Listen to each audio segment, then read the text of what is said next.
Hello to everyone, welcome to KCA Kukreja commerce academy. कैसे हैं आप सभी? होपफुली आप सभी अच्छे हैं और जो अपनी प्रिपरेशन है उसको काफ़ी अच्छे से कर रहे होंगे। सो गाइज, यहाँ पे मैं आप लोगों के साथ में एचपीएससी असिस्टेंट प्रोफेसर के पीवाईक्यूज को कवर कर रही हूँ। ये आप लोगों के पास में 2019 का पेपर है जो आप के लिए काफ़ी हेल्पफुल रहने वाला है आपकी 2025 की प्रिपरेशन के लिए। और जो भी कोई कॉमर्स का कॉम्पिटिटिव एग्जाम रहता है सभी के लिए ये पेपर जो है वो हेल्पफुल रहेगा। सो स्टार्ट करते हैं हमारे पहले क्वेश्चन के साथ में। An act of assigning values को असाइन करना है ऑफ क्रेडिट इंस्ट्रूमेंट होते हैं उनकी वैल्यू को असाइन करना है बाय एस्टिमेटिंग और असेसिंग द सोल्वेंसी। एस्टिमेट करना है सोल्वेंसी को और क्या करना है, सोल्वेंसी कितनी होगी। सोल्वेंसी का मतलब क्या होता है कि फर्म के पास अपने डेट को पे करने की कैपेसिटी है या नहीं है, उसको सोल्वेंसी कहा जाता है। और उसको एक्सप्रेस किया जाता है एक through the pre determined symbol. तो ये क्या कहलाता है? एक एक्ट किस चीज को असाइन करने का, क्रेडिट इंस्ट्रूमेंट को असाइन करने का।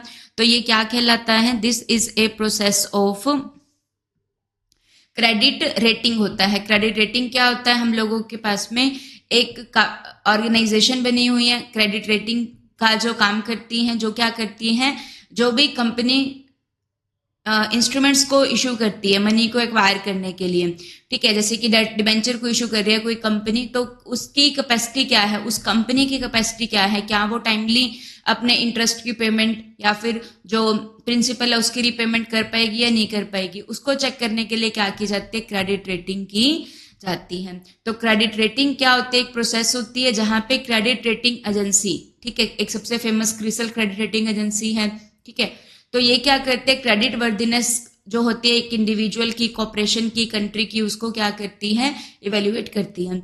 तो ये जो इवेल्यूशन होता है ये देखते हैं कि एंटिटी की एबिलिटी है कि वो क्या कर सकती है, डेट को रीपे कर सकती है या फिर नहीं कर सकती है, ठीक है। फिर रेटिंग करने के बाद में क्या किया जाता है? उनको सिंबल के थ्रू क्या किया जाता है? एक्सप्रेस किया जाता है, such as A B B. और जो रिस्क होता है उसको क्या किया जाता है? असेस किया जाता है। क्लियर हो गया? तो ये आप लोगों के पास में यहाँ पर आ जाएगा। क्रेडिट रेटिंग एक प्रोसेस होती है जहां पे कंपनी के जो क्रेडिट रेटिंग एजेंसीज होती हैं, क्रिसिल है, credit rating information services of India limited है, आईसीआरए आप लोगों के पास में है, Indian investment information and credit rating agency of India, investment information and credit rating agency of India, care है, क्रेडिट एनालिसिस एंड रिसर्च आप लोगों के पास में है, ठीक है, फिच है। तो ये क्या होती हैं? क्रेडिट रेटिंग एजेंसी है जो क्या करती हैं? किसी भी इंडिविजुअल, कॉर्पोरेशन या कंट्री की क्रेडिट वर्दीनेस को मेजर करती हैं और उसको एक सिंबल में एक्सप्रेस करती हैं, ठीक है। तो इंस्ट्रूमेंट को एस्टिमेट करेंगे, असेस करेंगे और उनको एक सिंबल में असाइन कर दिया जाता है। Next question on your screen. It is a financial institution. हम लोगों को पता है हमारी इंडिया का एक फाइनेंशियल सिस्टम होता है जिसके अंदर फाइनेंशियल इंस्टीट्यूशंस आते हैं, फाइनेंशियल मार्केट आती है और फाइनेंशियल इंस्ट्रूमेंट्स को वहां पे ट्रेड किया जाता है। तो ये एक फाइनेंशियल इंस्टीट्यूशन जो मैनेज करता है collection of account receivable. Account receivable जो होते हैं ये क्या होते हैं? डेटर होते हैं। इसको क्या करता है? मैनेज करता है of the company on their behalf and bear the credit risk associated with those account. तो ये क्या होता है? सबको पता है, फेमस क्वेश्चन है। ये क्या होता है? फैक्टर होता है। फैक्टरिंग एक प्रोसेस होती है। फैक्टोरिंग कंपनी क्या करती है? ये देखो, ये क्या है? एक कंपनी है, इसने क्या करा है? जो एक प्रोडक्ट है वो किसको सेल किया था? ए को क्या किया था? प्रोडक्ट क्या किया था? सेल किया था, ठीक है। तो जो ए है ये क्या है? बायर है और जो कंपनी है वो क्या है? सेलर है। तो यहाँ पे क्या किया? जो बायर ने क्या करा? कंपनी ने ए को क्या दे दी? गुड्स दे दी। ए ने कंपनी को क्या दे दिया? बिल दे दिया। जिसकी जो मेच्योरिटी होगी वो कब होगी? बिल दिया। जिसकी जो मेच्योरिटी होगी वो कब होगी?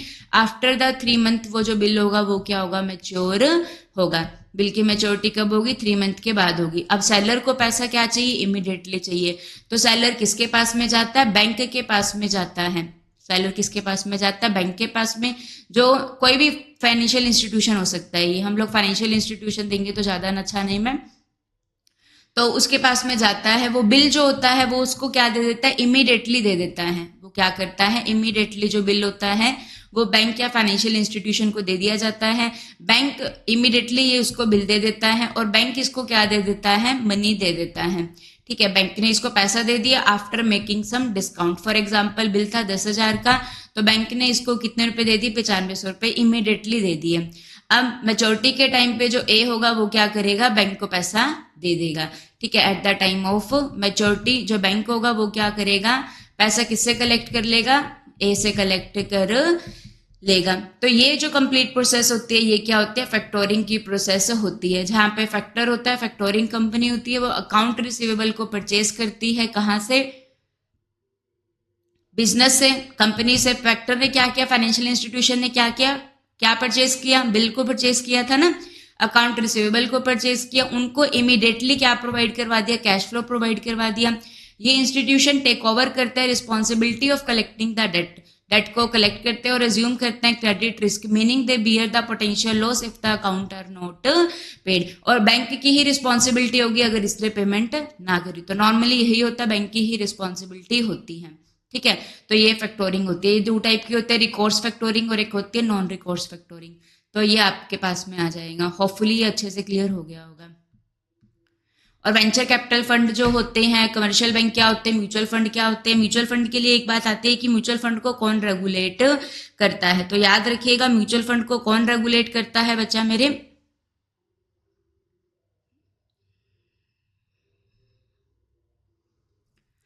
जो सेबी होती है, securities exchange board of India है, वो क्या करती है, म्यूचुअल फंड को क्या करते हैं, रेगुलेट करते हैं। कमर्शियल बैंक पीएनबी हो गया, एसबीआई हो गया। वेंचर कैपिटल फंड क्या होता है, वेंचर कैपिटल एक फॉर्म होती है प्राइवेट इक्विटी की, जहां पे फाइनेंसिंग प्रोवाइड की जाती है फर्म्स के द्वारा या फंड के द्वारा।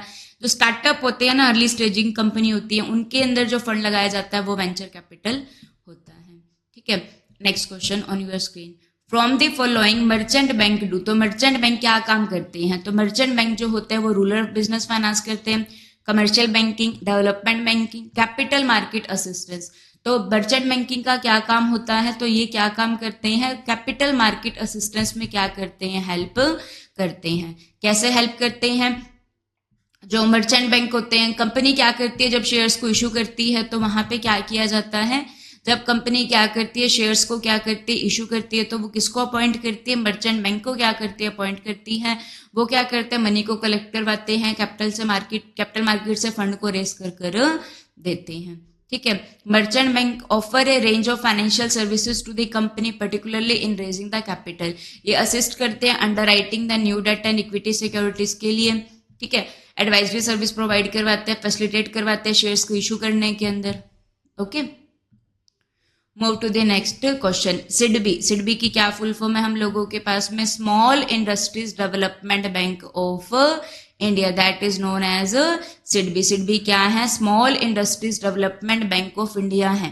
ओके, ये कब सेटअप हुई थी, तो सिडबी कब सेटअप हुई थी, 1990 के अंदर सेटअप हुई थी as a subsidiary of IDBI, industrial development bank of India. जो कब बना था, 1964 में बना था। उसकी सब्सिडरी क्या है, SIDBI, small industries development bank of India. SIDBI was established in 1990 as the principal financial institution for the promotion, financing and development of MSME, micro scale and medium enterprises sector in India।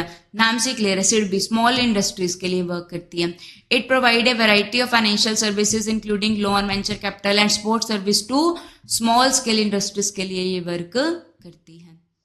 Move to the next question, MSP policy होती है, एक important step है जो government के द्वारा लिया गया है ताकि एग्रीकल्चर मार्केटिंग सिस्टम को क्या किया जाए, इंप्रूव किया जाए। तो ये MSP क्या है, MSP क्या होता है, that is minimum spot price. ये होता है, ये क्या होता है, देखिए फार्मर्स फसल उगाते हैं, हमें पता है हमारा जो इंडिया है वहां पे एग्रीकल्चर एक प्रीडोमिनेंट सेक्टर है। ठीक है, एम्प्लॉयमेंट का एग्रीकल्चर बेस है हमारी इंडिया का, हमारी कंट्री का। ठीक है, तो फार्मर्स फसल उगा रहे हैं, अब उन्हें ये अश्योर होना चाहिए कि उन्हें अपने फसल के लिए इतना प्राइस कम से कम मिलेगा ही मिलेगा। तो वो जो स्टेप है गवर्नमेंट के द्वारा लिया गया है, जिसको क्या कहा जाता है, मिनिमम स्पॉट प्राइस कहा जाता है। ठीक है, that is known as minimum spot price, ये होता है। और एक और प्राइस आप लोगों के पास में होता है, that is the floor price.